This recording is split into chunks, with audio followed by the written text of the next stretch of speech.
My way, or the highway, and in the driveway is a nice range. Cause I grind through the climb, I invite pain. You'll never hear me, bitch, nah, I don't complain. Just gotta flip the switch and you can go and obtain anything you want, anything you need. Your mind's got the key ingredient, it's belief. They deceive with the negativity, but I just slide right by that energy. Even when you feel low, you can still go. Even when you feel slow, you can still go. Even when there's no hope, you can still go. I never answer to no, man, I still go. Go, go, go, go, go, go, go, go, go, go, go, go, go, go. What's going on? Good afternoon, everybody. Ryan Anderson and Jackson Muniz, we're back. It's been a couple weeks because Jackson, as you can see, is in a new environment. He's out in New York at Saratoga. Welcome, Jackson. He's also hatless, I feel like I should mention. I can't remember the last time you were on our show without a hat, but what's going on, man? Good to see you. It's time to get into some New York racing for Belmont Week.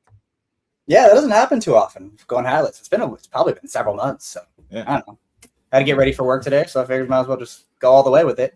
But yeah, finally in New York, and I got to be honest, Brian, I think I'm most excited all week for the steeplechase race tomorrow. I've never seen a steeplechase race. I can't wait.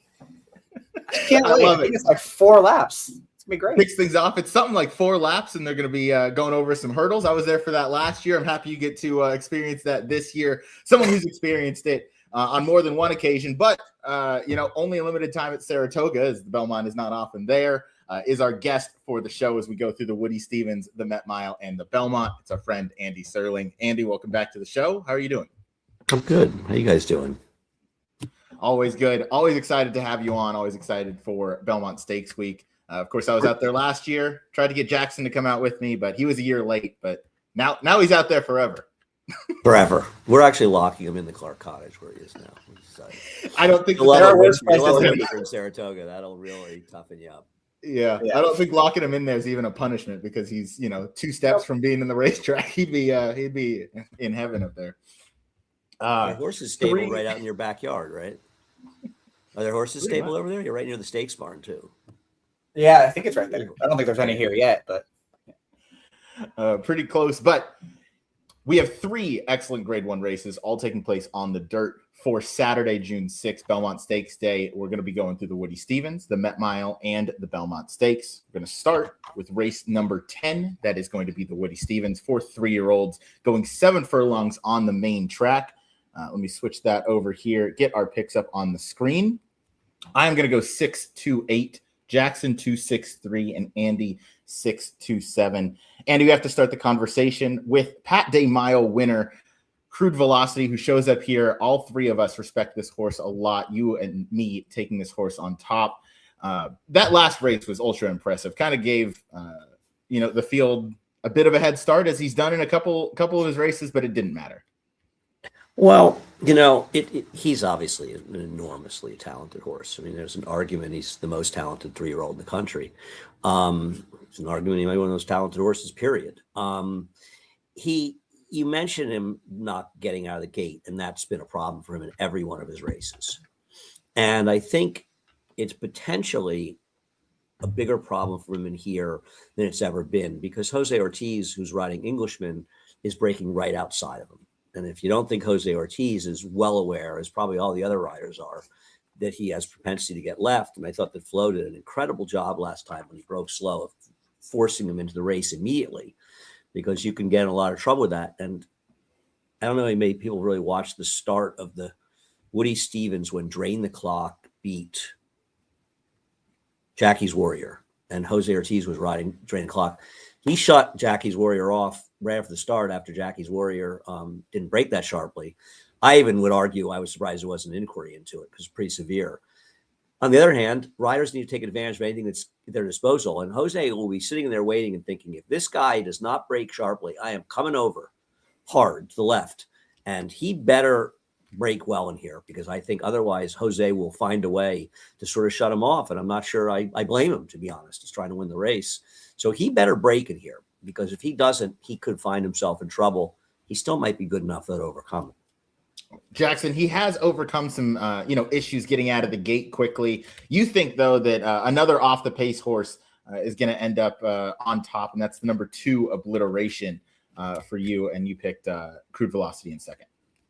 Yeah, just to stick with Crude Velocity real quick, the difference between the Pat Day Mile and the Woody Stevens is this race is much deeper than the Pat Day Mile was. It was a total match race on paper. There was no one else in there. So Flo had to go up and try to at least get some position in there. There was a lot of better animals in this race. And I think if he's as slow out of the gate as he's been with all the other speed in this race, it might be more costly than it has been in the past. So he does need to break better on Saturday. He's still immensely talented. He can win this race. I also, Ryan, because you were the one that was kind of telling me that's leading up to the Pat Day Mile, that the plan was to run the Pat Day Mile and then run the Preakness 2 weeks after. And that was going to be what happened. And then they changed, said, oh, we're going to run the Belmont instead after that. And now they're cutting back a furlong, which I don't know. I just found the whole thing a little weird. What did you make anything of that he's not in the Belmont this weekend? Yeah, I did think it was strange. Obviously, that seems like they've changed their plans. They've always hinted that they want to try and get this guy going 2 turns, yet every time he shows up, it's kind of been at 1 turn, whether it was, we're going to the Preakness and then backing out of that. Yeah. Oh, it's the Belmont, backing out of that, to your point. Maybe they just, I really don't know. But to me, we know he's good around 1 turn, so it's not taking a short price on a horse doing something for the first time, so I can at least be confident in that. He's shown that his raw ability has kind of been able to overcome some of those gate breaks, and he's been able to pass those horses. So that keeps me optimistic, but I'm with you that it's a little strange that they keep kind of shifting those plans around for him. Yeah. I think that Bob's, suddenly is more concerned with distance than he seemed to have been in the past in general.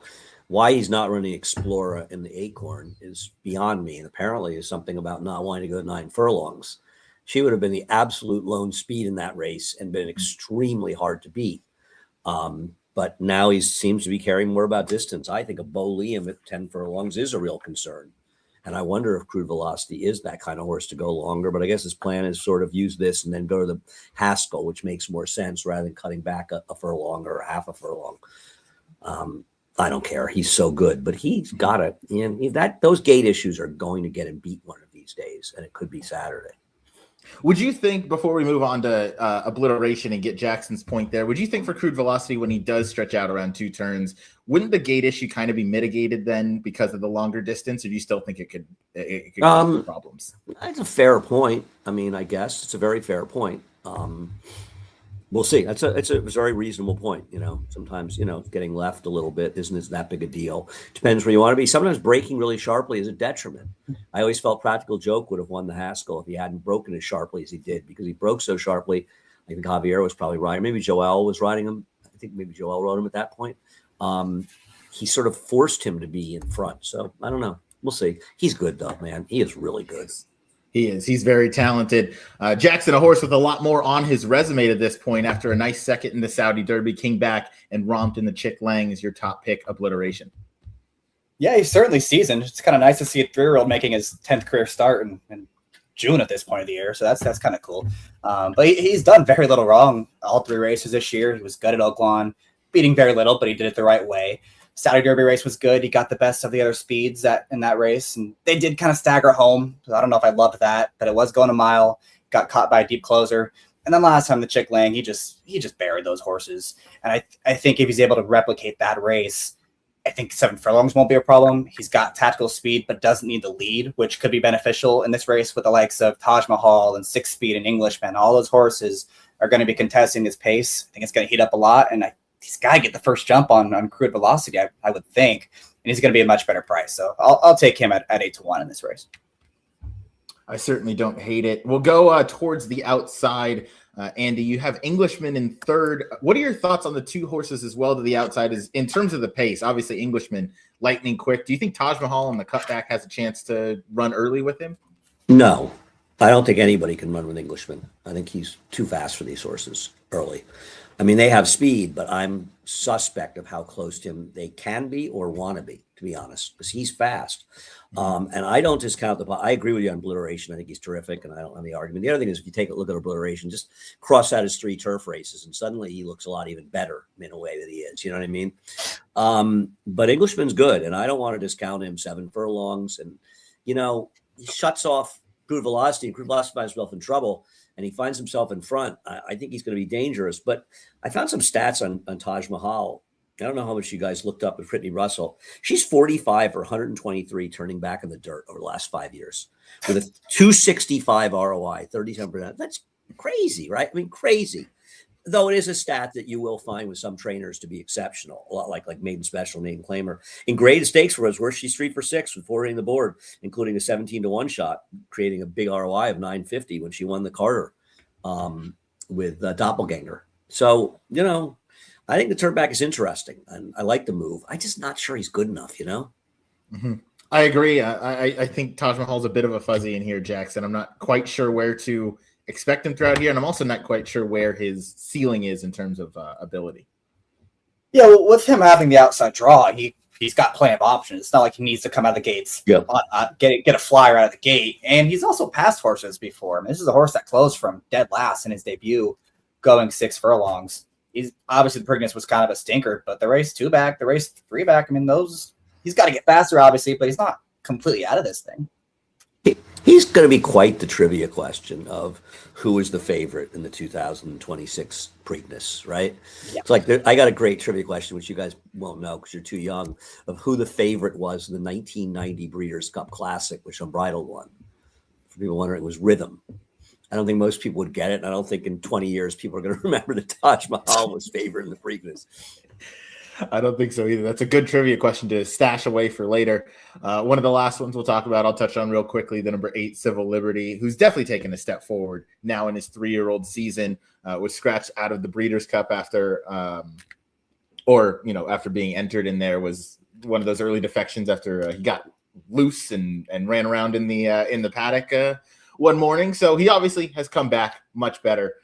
Civil Liberty ran second to Crude Velocity in the first start and then came back out at Keeneland and ran a really strong race. He was pressed on the outside and, he gave you a few anxious moments, I guess, even at, I think it was 3-5 that day, but really managed to kind of turn things on and draw away from Market Runner and some others. I don't know that the field was all that good, but he did draw really, really well in this field. And I think he's going to be breathing clean air for the majority of the trip. I don't know that I view him as a strong win candidate, but I do think he can get a piece of things. I mean, he has big figures that are in his 2-year-old year. Say again? He was a neck behind Crude Velocity 2 back. And I know Crude Velocity had a ton of trouble, but that was also his first start of the year, too. I mean, this is a good race. I mean, these outside horses have credentials. When you're going with Jackson, I know you've been a big campaigner for the cutbacks for these 3-year-olds.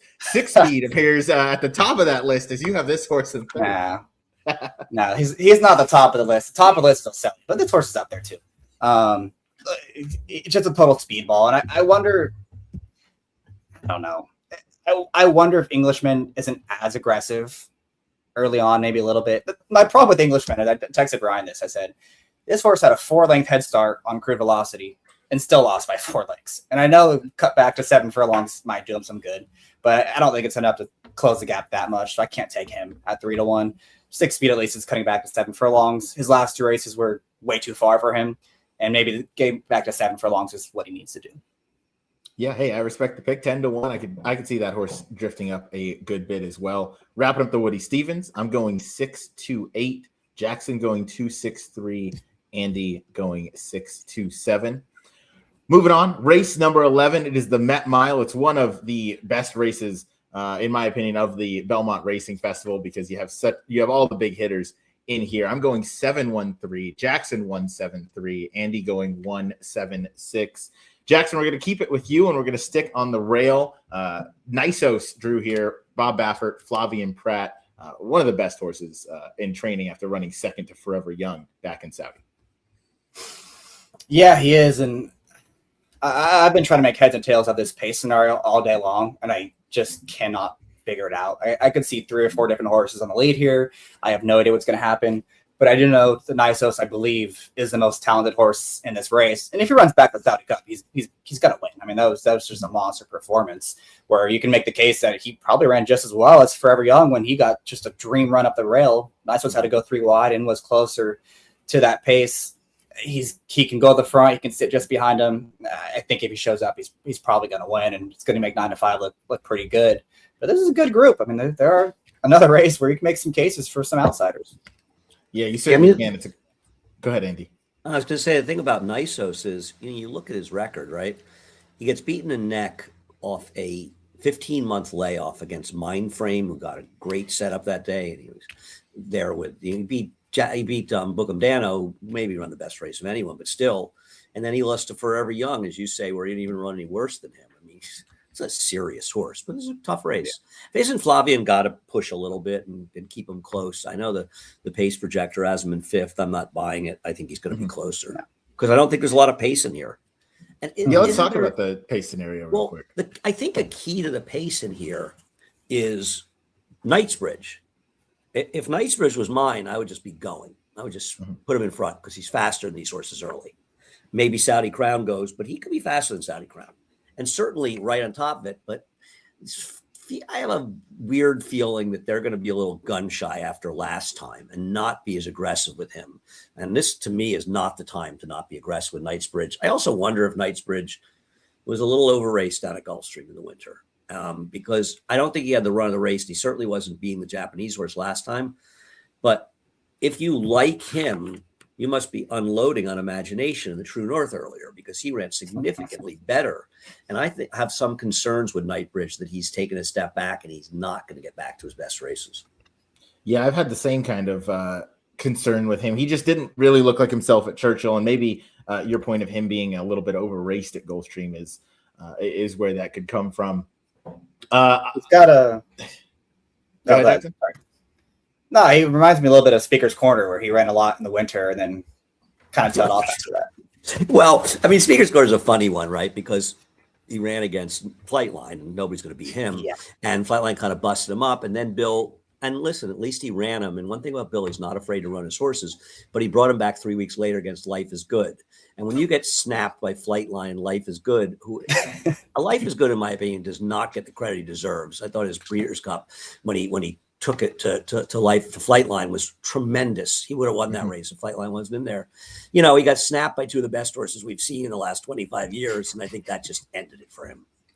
Yeah, it broke all of his confidence. He just was never the same. I agree. A horse that has not quite found the winner's circle against those top competitors but hasn't had his heart broken in quite the same way that Speaker's Corner did was my top pick in journalism. I thought there's a chance that a few of these horses line up on the front end. I thought Saudi Crown can show that speed, Knightsbridge too. And then along with the horse in between, Rated by Merit, I think has done some of his best running on the front end, given he's been up close on some slower paces. I just wonder if journalism is not kind of the best late runner in this field. And while Nisos terrifies me, and he's, I think, far and away the horse to beat, I do think journalism is interesting. He finally cuts back to a distance that I think is going to fit him really well. Obviously, he's run well at 10, run well at 9 furlongs, excuse me. But I think this 1.5 turn mile at Saratoga could fit him really well if they were to go a little bit quick on the front end. I know he's going to be running late. He's just going to need a little bit of a setup, but I don't think you're going to get lower than 5-2 on him in this. And that's value enough for me to take. I have no argument with him. I think he could win the race. I considered pick him on top. I'm totally with you. Oh, sorry. Lost you guys for a second. He's a tremendous horse, journalism. So I don't have any argument he can win this race. Nisos, they all better be prepared to run a big race to beat him. I could absolutely see him winning this race. He's certainly a big threat. Jackson, you and I landed on the same third pick. Go ahead. Just the one thing I'll say about journalism last time at Oaklawn is I went back to refresh about what happened before the race loading into the starting gate, and he kind of went ballistic twice and then got really antsy 3 or 4 other times. You can make a case he lost the race in the starting gate that day. And it's not like he ran poorly either. He ran fine. Did he beat those 2? No, but he wasn't disgraced by any means. And I think if he moves forward a little bit off of that, he'll be right there. Yeah. That was a strange race from the way it was run too, with Sovereignty being on the lead. I can't believe they didn't back him out of the gate. He actually just go back and watch it. He went nuts. And then they just go. Certainly will. Yeah. We'll keep it with you, Jackson. horse number 3, Antiquarian, in here. You and I both landed as our third pick. One that really impressed last time in Westchester. Yeah, he did. And I love when horses pull away. I know it was a 4-horse field, but when they're able to pull away despite it being a really slow pace, I'm always pretty impressed by that. And I know he didn't beat the caliber of horses he's going to be facing on Saturday, but his best races are really good. I mean, this summer he got really good last year here at Saratoga in the summer. He was definitely a little lucky to win the Jockey Club Gold Cup, but it wasn't. I mean, he ran a 108 buyer. It wasn't like he didn't show up that day. He's really, really good when he's on his game. I just don't know if a 1-turn mile against this field is his game. Yeah, I feel exactly the same way. He's a terrific horse. I mean, there's no shame. There's horses like, you pick 4th in here. I have no problem with him. He's really, really good. And I'm not going to be shocked if he wins. I just think the 1 and 7 are more likely winners, but I don't have any problem with him. I don't know how you can. He's good. Yeah, he's good. And he might get forgotten about on the board too. Might be an enticing price to get. And I certainly think he can get a piece of this thing, if not the entire thing. So we'll wrap up the Met Mile one more time with our picks. I'm going 7-1-3, Jackson 1-7-3, and Andy 1-7-6. Move on to the feature of the entire Belmont Racing Festival at Saratoga, the Belmont Stakes. Of course, going the 1.25 miles for the 3-year-olds, purse of $2 million. Picks are up on the screen. I'm going 7-6-4. Jackson going 6-3-7. Andy going 7-8-3. We're going to start with the number 7, Commandment. Horse that I really, really loved going into the Derby. Obviously, I don't think got the best of rides in there, but jockey switch, Andy, to Johnny Velasquez. Is that what made the difference for you, or how'd you land up on Commandment here? Well, I'm not going to be as nice as you. He got a horrendous ride in the Derby. I mean, that was an embarrassingly bad ride. Talk about the wrong race to be impatient. Not only how the race played out, but in general in the Derby, you're just not supposed to be impatient in that race. And that was exactly the ride he got. And the more I watched the race and watched him over again a couple of times, I think there's an argument he could have been right there with a very different ride. And I was between him and Emerging Market. I'm surprised that I'm the only one who's Emerging Market in the money. And I was going to go, really, I was flip-flop between 7-8 and 8-7. I thought maybe he'd be a slightly better price than Emerging Market. And I don't want to always pick Chad Brown horses. And here you just pick another Chad horse. I don't have any problem with either one of these horses, but I mean, I think Commandment, and I was told Chad the other night, I said, I think you need to be more scared of Commandment than perhaps you're being. I think he's a major, major player in here. And I just think he is one of the ones in this race. I don't think there's a huge difference between his chance of winning, Emerging Market, Chief Wallaby, and Renegade. And I think he and Emerging Market are just going to be better prices than the other two. Yeah, I completely agree. I think David Grenig wrote an article the other day about Commandment, and Brad Cox was saying that this horse has been kind of completely almost written off and forgotten about a little bit. Jackson, you have this horse in 3rd, but I'd love to get your thoughts on the number 6, Growth Equity, a horse that I also thought was the most interesting of the 3 Chad Brown entrants in here. Yeah, I just watched the Derby back a lot of times, and I feel like there's a chance that the Derby this year was just a complete and total stinker, and that maybe this crop isn't that good. You can make some excuses for some horses out of there, like Chief Wallaby, like Commandment. At least they had, you can make a case they had reasons to run better on Saturday. But Growth Equity is a fresh face in this race. I like what I've seen from him in all 3 of his starts. He continues to progress with each and every start. I've heard Chad say he's got some distance concerns about him, but from what I've seen, I feel like he'll be fine going more distance. He finishes off his races nicely. And I think the Peter Pan was pretty good too. And Talk to Me Jimmy's performance in the Wood, I think, continues to get better and better as time passes with the Preakness field and everyone else that's come out of the Wood Memorial. And Talk to Me Jimmy's a good horse when he has things his own way. He had things completely his own way in the Peter Pan, and Growth Equity was still able to run him down in that race and ran him down pretty easily in the end. Decisive victory that day. He's got speed to be 4th place in a race that's begging for someone to take a hold of this thing and go on with it. I'm not saying he's going to be in front, but I think he'll be within a couple. He's going to be forward. He's going to be forward. No question about it. Right. And he's going to get the jump on the deeper closers in this race. And I just don't want any part of Renegade or Golden Tempo. So if he's going to get the jump on those types and he's going to be a big, big price and he's the fresh face, I'll take him at 12-1 all day.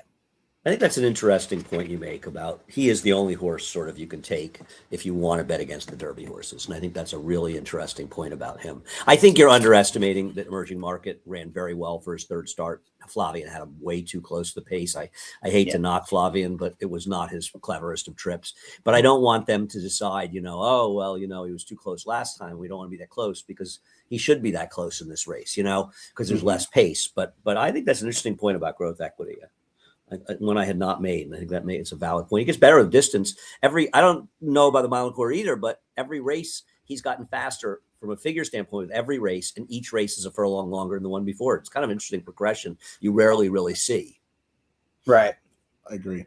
I agreed with that. That's why I ended up with him in second as well. I thought he was a bit of a fresh face. I've always loved Commandment and the talent I think he has as that raw ability. And obviously, the ride in the Derby, I'm willing to kind of excuse that. You get a guy like Johnny V. From a pace perspective, I would think Power Shift's the horse on the lead. Growth Equity probably close up as well. Not much love for this horse. And I just, Andy, what was it about you that took you off of Power Shift or didn't even make you want to take this horse? For me, it was the off Lasix. I'm not. Oh, that's an interesting point. I hadn't thought of. That's actually a very interesting point. I wasn't really even thinking about it. Probably should have. I don't want to knock Power Shift. I think he's a really talented horse. I just don't know if this is the race you want him in.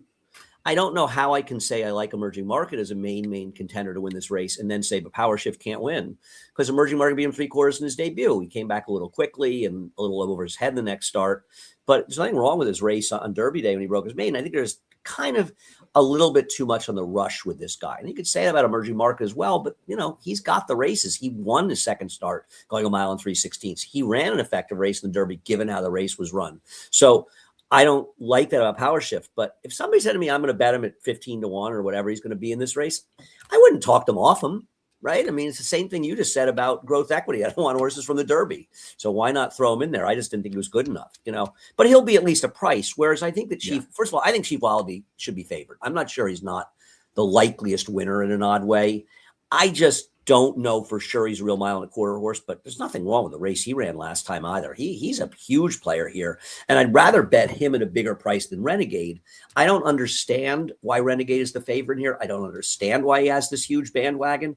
I think he could win. I won't be surprised when I lose, and it's because I lost to Renegade, but he's a bit of a pace-dependent horse, not as severely maybe as the Derby winner, but I just think that why is Renegade a horse that people are talking about? Is I love him at a short price. I don't get it.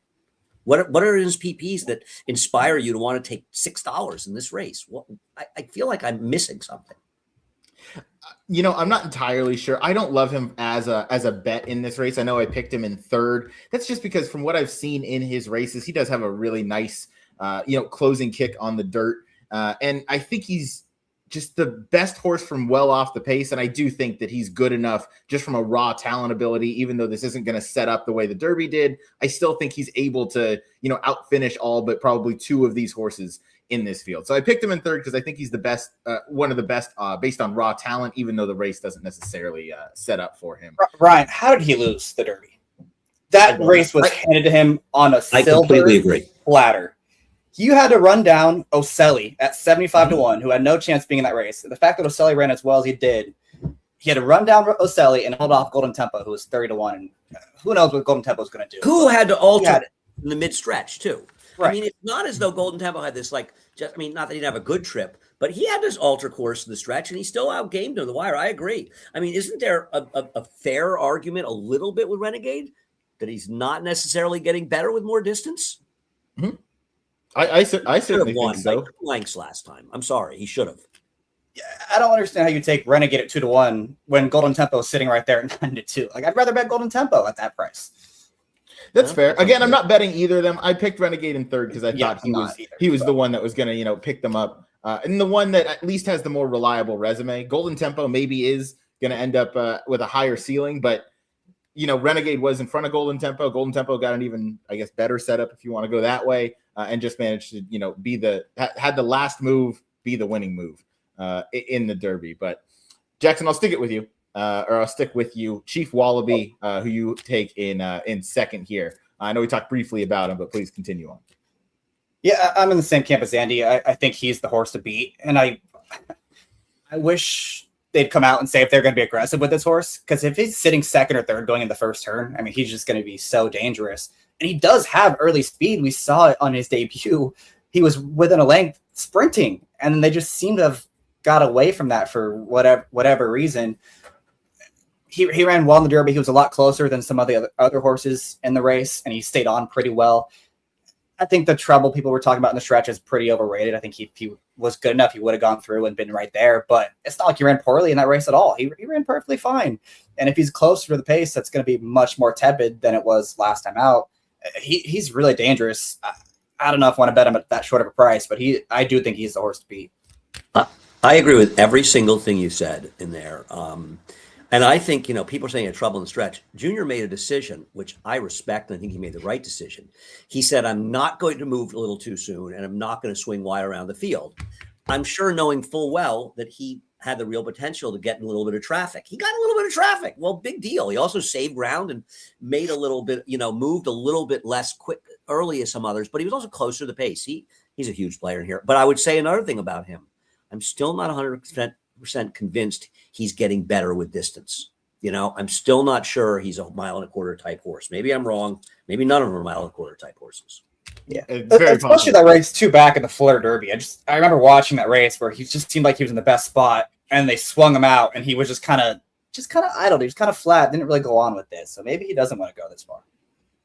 And why would you not want to take almost like twice the price with Commandment than him, right? Commandment beat him fair and square with a not as juicy a trip in the Florida Derby, and then he got this preposterous ride last time. So I don't know if Commandment's going to win, but I don't understand why he should be twice the price of Chief Wallaby. I think everything's relative. You have to look at it that way. I think so too, and I'm happy that Commandment is 6-1 in the morning line. I trust that he'd be around there come post time because David Aragona made the morning lines, and he's normally pretty spot on with these things. So I'd love to take this price. If I could lock it in right now on Commandment, who I do think is getting overlooked and forgotten about. Chief Wallaby, you mentioned, Junior Alvarado was decisive, and that's really all you can ask for. Even if it didn't work out, at least he made the decision and didn't, hesitate and make matters even worse. So, Belmont Stakes wrap up real quick. I went 7-6-4, Jackson 6-3-7, Andy 7-8-3. Andy, real quick before you wrap up, because we had a question in the chat, and I know you talked about this race yesterday. Any thoughts on Bright Picture in the Manhattan, Andy? I think that if David could take a line back, he would make him the favorite in the Manhattan. And I actually made. I know people think I'm back on Twitter. I'm not. I just couldn't resist making a point about this horse yesterday. If he shows up with his good race, they can't beat him. I'm sorry, they cannot beat him in here. Some people may not be familiar with Duriz, the horse who beat him last time. You should be familiar with him. He might be the best horse in the world.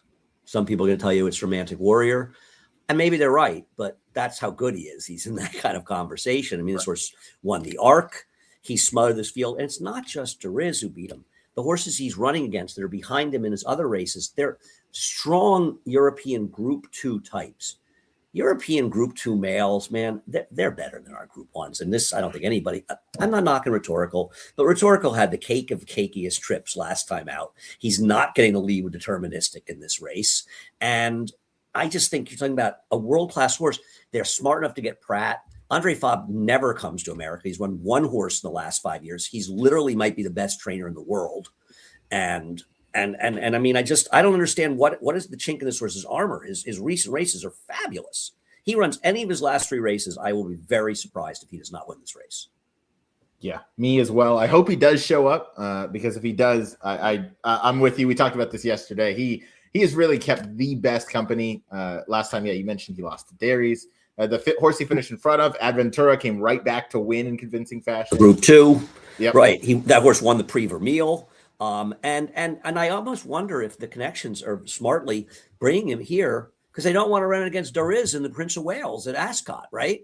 So it's like this is $1 million race. I think it's a bigger purse than the Prince of Wales. He doesn't have to face Duriz. I mean, I'm surprised that more Europeans haven't figured this out. I'm not sure he doesn't have a recent sort of form like a Flintshire who came over here. He was fob, right? Before Chad got him. I mean, was he? I think he was, right? Anyway, listen, I think he's going to be 6 or 7 to 5 in this race. And he shows up, and I don't believe there's any chance that anybody beats him in this race. I'm with you. Just also, rhetorical has to be a bet against in here if you're just in general, because he got my friends own him. My friends own him, so I hope they do well. But I think he's a super cool horse. But man, he's gonna have his hands full in this field. Yeah, he is a very talented horse, certainly. But yeah, one I think to play against in there, especially if Bright Picture shows up. Andy, thank you as always for joining us. Any other races that caught your eye as you look through this week or weekend, other than the 40 of them? I got about 40 of them that catch my eye. And I listen. I am a homer and a shill for Naira, but I'm damn proud of the job that our racing secretary did, and Rob McLennan, who's the best, and everybody that works in the office. And listen, the horsemen obviously deserve credit for participating as much as they did. All 4 of the cars that we have drawn this week are sensational, and the weather looks good. I just think it's going to be an incredible week of racing coming up. Yeah, and Jackson's here, so that makes it even better. That's true. There you go. And Jackson, parting thoughts from you outside of being the most excited to watch the steeplechase race over anything else tomorrow? No, that's the best grade 1 of the weekend. I can't wait for the steeplechase. You don't know Beverly Steinman. Beverly Steinman, Peggy Steinman, she's a legend in the jump world. I mean, I'm not joking, and you don't know her. I hope she's able to make it. I think her health wasn't great last year, and I'm hoping she can come here. She's a legend. I don't make picks in jump races because it's not something that I understand, and I don't think it's fair for me to give my opinions on races I don't really understand. It might as well be a harness race. I think it's a much different handicapping. So we bring Joe Clancy on, who's a true expert, onto our show to give picks for those races. I'm not trying to avoid looking at them. I like the races. I just don't have a qualified opinion. Now, there's plenty of people say, well, you don't have a qualified opinion on the flat races, and there's certainly times where they're absolutely correct on that. But I have picked a few winners here and there. I'm not trying to shirk the responsibility. I don't know anything about them, but I love that we have a race name for Peggy, who's been such a huge part of jump racing. And in Saratoga, I remember her being here for many, many, many years. So I think it's cool. Great way to start the week. It's an awesome way to start the week, kick off the week, and hopefully the last Belmont at Saratoga that we see for some time with the new Belmont right around the corner. Go ahead, Jackson. I know I'm in New York now, but Spurs in 5. I'm with you. I hate the Knicks. I hope it's Spurs in 4. Like a humiliation, but I got to admit, I've been dead wrong about the Knicks. I really did not like them at all. I thought Atlanta could beat them. I mean, I know they've gotten lucky. The favorite has lost all the series going into it, but they're playing pretty good ball. I don't want to be. I just hope they lose. And you're right down the street from me, Jackson. You can come right over and visit. Say hi to Mom. Sounds good. I'll be there. There we go. I love it. For Andy Serling, our awesome guest and friend, and Jackson Muniz, my co-host, it's good to have him back with us now that he's settled in New York. I've been Ryan Anderson. Thank you guys for watching the Gallop Out. Good luck this weekend for the Belmont Stakes Racing Festival at Saratoga.